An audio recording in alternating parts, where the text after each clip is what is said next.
Hi, folks. You're with Tacitus today. Tacitus today, your pushback channel. Thank you for joining this audio live stream. Now, in this essay, I'd like to talk about the wider sort of structure and administration and operations of electioneering and that entire process from when the starting gun on an election is called to when the final ballots are counted and the results are announced. Now, the reason that's put forward, at least the reason that's bandied around, particularly from people on the right, really, is that the reason the globalist parties, the pro-globalist parties, are winning so many key elections and tactically pivotal elections, whether it be local or regional or even for a district attorney or federal elections. The reason they're winning is because the globalist parties, for example, the Democrats in the United States, have a far superior ground game. And they're winning because they've got a better ground game and they're beating the other guys, not necessarily at the ballot or not necessarily on policies or anything like that, but they're winning with their ground game. So that's what is that? What does that even fucking mean? Ground game, better ground game. Well, it's sort of in 2016, the globalists realised that given an alternative or given a choice, that the voting public of the West will not choose the globalist candidate. If it's just a straight out policy thing, because the globalist policies you can't win an election, a popular vote election, with globalist policies, because the globalist policies are more mass migration, more censorship of your views, more lies from the globalist media, higher cost of living, you'll own nothing and be happy. That's the globalist shtick. That's the play. No one's going to fucking vote for that. And the globalists had already realised that. They said, well, if we can control all the major political parties and they all are globalist parties, then kind of no one's got a choice. They kind of have to vote for A or B. Or even C in some places, and they're all going to be globalists anyway, so who cares? And anyway, we control the media, so we can manicure and massage any election outcome that we want. But Brexit in the UK showed that even though the establishment, the media, was heavily in favour of voting a no vote for Brexit, the political class was heavy, in spite of all the propaganda, all the media, and the entire political, with some exceptions being against Brexit. Even the ones that were in agreement with Brexit wanted a very sort of cut down version of what Brexit was meant to be. The idea was just a strictly cutting loose and stop the migration. Nobody anywhere in the political class was advocating that.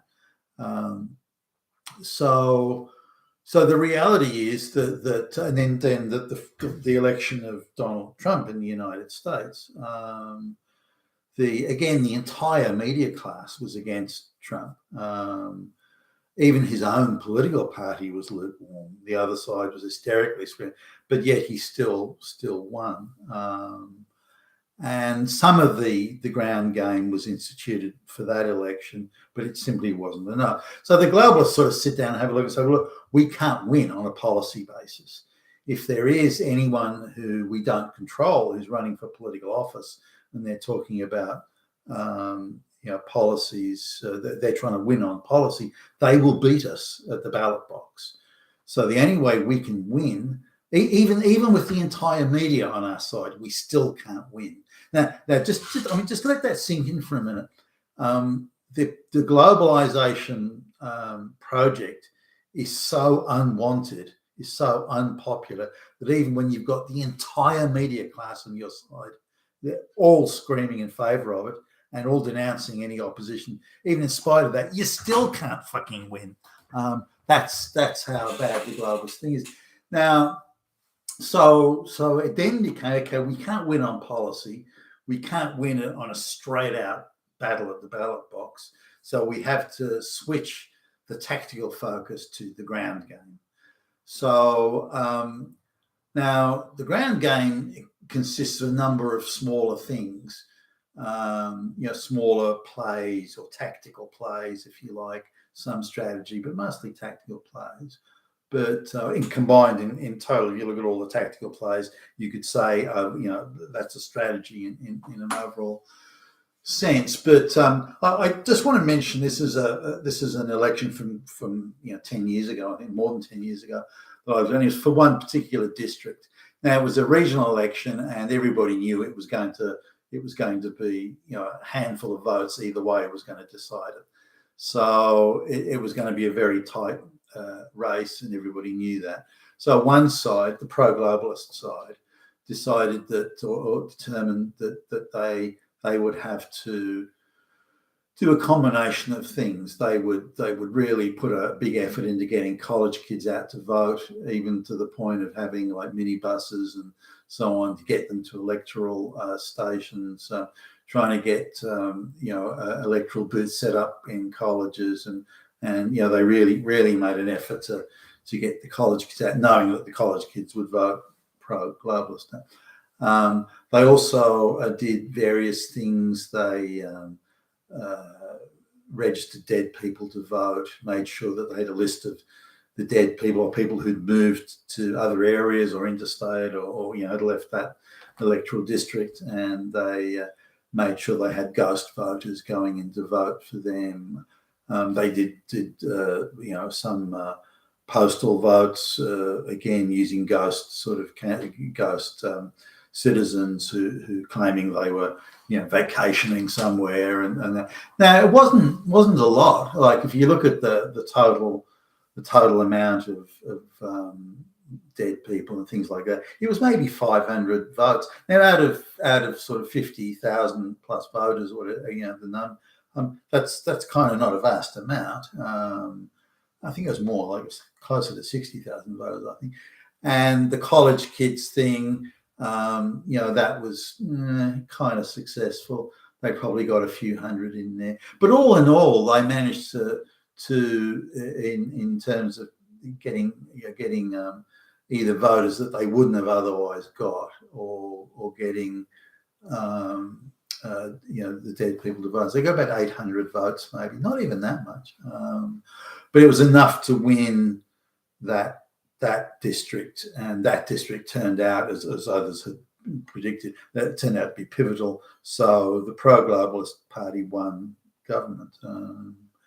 Now, just as fortune would have it, a couple of people died or something happened, and there were some by-elections. Then they quite shortly afterwards lost government to the other side. Then the other side did an investigation into these electoral practices, and the guy who was in charge of putting it together, who was clearly operating under instructions, he ended up going to prison for a short while, and for electoral malpractice. But he's now one of the highest paid people in the country. So clearly crime does pay, or electoral crime does pay. But the idea was you can structure a series of things, a little bit here, a little bit there, a little bit over there, some more over and some down the back. And when you aggregate that, add it all up, then it's enough. Now, to win an election. Now, if you look at sort of, not simply the controlling the media, but the Dropbox thing that was an issue, an election a while ago, ballot harvesting, which is legal in some areas, not in others, or it's legal but only with certain conditions, or the chain of custody. So if votes are gathered from a voting booth, an electoral voting booth, and then they're taken to, say, a central collation or counting centre, then how many pairs of hands do they go through, and is there a chain of custody? Does 50,000 votes are collected from source, then they're handed to somebody in a transport, courier type transport, and they sign they've got 50, then it's confirmed 50,000 in sealed boxes, containers, and get to and so on. So it's a full chain of custody. Now, all you have to do is have, a few broken chain of custody thing, and you do that in areas where the courts will be unsympathetic to any challenge, and before you know it, you've got from a tactical viewpoint, you've got a ground game that gives you an advantage over the other guy or the other candidates. Same goes with ballot harvesting, or in the case of, say, postal votes, things like signature matching, address matching, and so on. So when you look at all the different things, putting election booths in the middle of colleges, seriously left-wing colleges, which probably many are, not only in the United States but all over the world, and all over the Western world, and get say, not on election day, but on a day when you've got a big attendance at the university. Maybe at the same time you have a free lunch thing. Everyone who turns up gets a sandwich, or gets buffalo wings or something. Like have a and it so happens that the electoral, the election, drop your vote into the ballot box. That happens to be just right next to where the sandwiches are being served, and this sort of thing. And so if you look at the now, you're not meant to really do that. You're not meant to do that unless it's on election day. But then you got a dispensation from the dispensation actually wasn't legal, but by the time it gets challenged in court, which could be months away, if you fob and delay, and you can pretty much be sure that Judge Billy Bob Smith is going to hear it. And Billy Bob Smith is way on board with this. He's an activist, and so when you look at that, when you plan it down to that level of detail, you can engage in large scale, imaginative and creative ground games, and be quite sure that that any irregularities either won't get noticed, or if they are challenged legally, it'll take many months to get the challenge, for the other side can get the challenge to court. And when it gets to court, it'll be in front of an activist judge who's been briefed on what to do anyway, and will deny the motion, or simply say that the case has no standing. So when you look at that ground, now I think, looking at the last few elections, that I've noticed anyway, not simply in the Western world, but actually some in the third world as well, the ground game, if it's employed aggressively, the ground game's probably worth 25% on top of the vote. So if you get say a candidate really got 60 million votes, or 65 million votes, then that 25% on top would get them to about 80 million votes, and it's that much difference. I think it makes. Now, talking to, and I mentioned this a few videos ago about someone I know who'd been an election monitor in a third world country, and he was quite blasé about the this ground game stuff. That in a third world country is kind of how they do things. Like it's subverting the electoral process is how it's done. The idea that it's a fair competitive vote on the basis of the policies of the major parties. He laughs at that, laughs out loud at that sort of. But his view was, if the electioneering was corrupt in this third world country, and if there were like fake ballots and all that sort of stuff, then that's okay. That's acceptable because they're going to achieve equality for lesbians or something like. So in his view, it's a trade-off. You accept corruption if you can get more black lesbians into CEO jobs or something, that type of thing. So he sees it in the sense of the ideological trade-offs, the idea that the law and that elections should be fair, clean and fair and completely above board.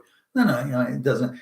Electioneering is merely a process by which you massage the ideology into position to further the ideological project in his position. Now, if you look at that attitude, it's really an attitude that's creeping in all across the Western world, But the globalists say, well, we can't win elections, and we can't win elections based on policy, or we can't guarantee we can win elections if we're up against a popular non-globalist candidate. So we have to. The only way we can make sure that we get the outcome we want, which is we must always win the elections, the globalist candidate, then is by having a ground game. Now, whether or not you say the ground game is they're engaging in illegalities or they're engaging in practices that are dubious and doubtful, or however you look at it, it doesn't matter. The point, and I think this is what some of the people on the political right, people like, say, Dinesh D'Souza as an example, they sort of say, well, it doesn't really matter whether you think it's good or bad or right or wrong or this or that. Their ground game is working. If it's illegal, then they're getting away with it. No one's getting charged. The odd flunkey's taking a dive, but that's it. So in reality, the ground game is the difference between winning and not. Now, if they're both, the candidates are both super pro-globalist, then they don't need a ground game. It doesn't matter. Whoever wins would be the most popular, or maybe the one that makes the most emotional connection with voters or something like that. But that doesn't matter. So the idea of the ground game is to ensure or guarantee that the globalist candidate wins, or the globalist position wins, the globalist project wins, if they're up against a candidate that's not globalist. Now, I looked at another election. Now, I won't mention where this one was, but if you look at the number of voters in the number of voters in the or eligible voters, and then the number that sort of turned up, there was an unusually high proportion of voters that turned out to vote, much higher than is normally the case. Yet neither of one of the candidates, I suppose, was exciting in some ways, but the other one wasn't. The other one was about as drab and milquetoast as you could possibly get, and it's inconceivable that there would have been a high turnout. Now, the high turnout was all as a result of the ground game. It was the ground game alone that delivered this surprising number of votes, and that number of votes surprisingly all voted for the pro-globalist candidate. So this is the effect of a ground game, of a ground game that works. Now, we're in a situation where, say, in the third world, if party A is cheating, party B responds, well, we're going to cheat too. We'll cheat just as much, if not more, than you are. Now, whether or not that's a desirable place to be in, but there needs, in my view, there needs to be a situation where there's scrupulously detailed oversight of every aspect of the electoral process. Now, I don't pretend to know how that can be done when you've got many people who are actively attempting to avoid any sort of scrutiny. Certainly not, certainly avoiding on the ground immediate effect scrutiny. For example, if someone appears with 10,000 votes from a broken chain of custody, then the election say, no, those votes are out. Sorry, chain of custody is broken. Those votes are out. Or those sorts of things. And even that could be exploited. For example, they could deliberately get an anti-globalist candidate, get 10,000 votes from that district, break the chain of custody just so it would get disqualified. So you can look at all sorts of things, but there needs to be the most intense scrutiny of elections. Now, this is, of course, what the globalists don't want. The ground game that they have relies on low levels of scrutiny, and scrutiny that can be bypassed or ignored, or that when challenged legally, will come too late. So their ground game is now the only way they can win against a candidate that isn't, because any non-globalist candidate, whether it be Georgia Meloni in Italy or whoever, will win if it's a policy type election. and it's only by either neutralising anti-globalist candidates or having a ground game that ensures you can increase your vote by magic by 25%, and that'll ensure that you get across the line. So that's pretty much where it's at. You've been a Tasselist today in your pushback channel, and thank you for listening.